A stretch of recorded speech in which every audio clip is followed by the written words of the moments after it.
that they lost and they felt segregated.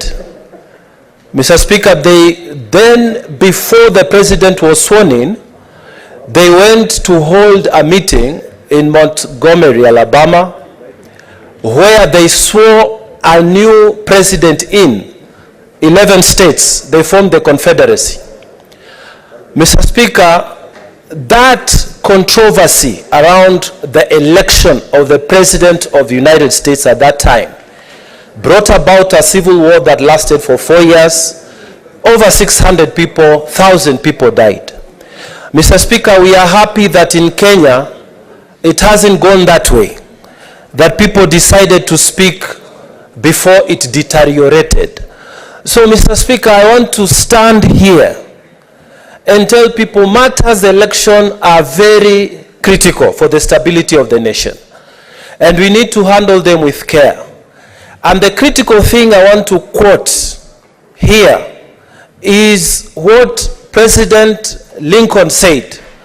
He said that we must agree that popular vote is not an absurdity. We must agree.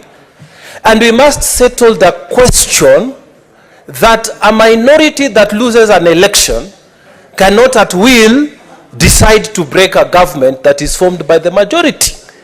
So, Mr. Speaker, let us discuss, but let the principle prevail. If you lose an election, please go home. You have no right to break a government because you lost an election. What Madam Senator Dulo has said is what has happened many years ago. And people are trying to reinvent what has happened. Please don't bring chaos because you lost an election.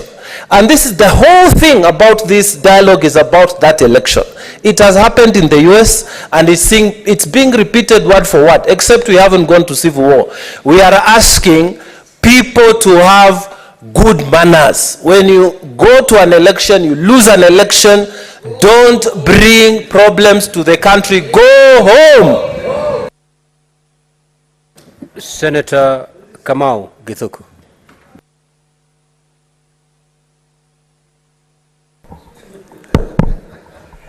Asante sana Mheshimiwa Spika.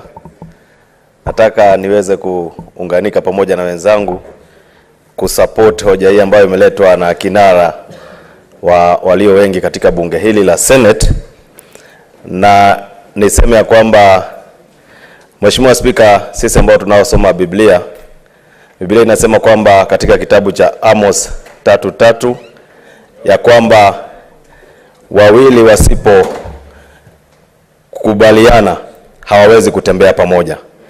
Mheshimiwa Spika, nimesimama kuweza kuunga mkono hoja hii ya kuweza kuwa na mazungumzo ya kitaifa ambayo italete uwiano na kukomeza shida na matatizo ambayo imeweza kushuhudiwa katika Jamhuri yetu ya Kenya kwa muda wa siku ambazo zimeweza kutangulia makupita tangu tulipokuwa na uchaguzi wa mwaka 2022.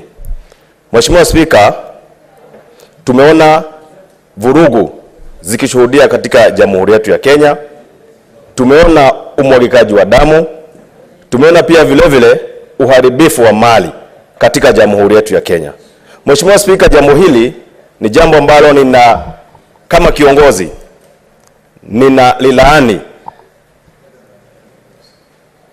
kabisa, kwa sababu hili jambo limeweza kuleta hasara kubwa katika Jamhuri yetu ya Kenya, ikizingatiwa kwamba Mheshimiwa Spika, tulifanya kampeni na tukapatia Wakenya ahadi ambazo tutakazoweza kuzitimiza.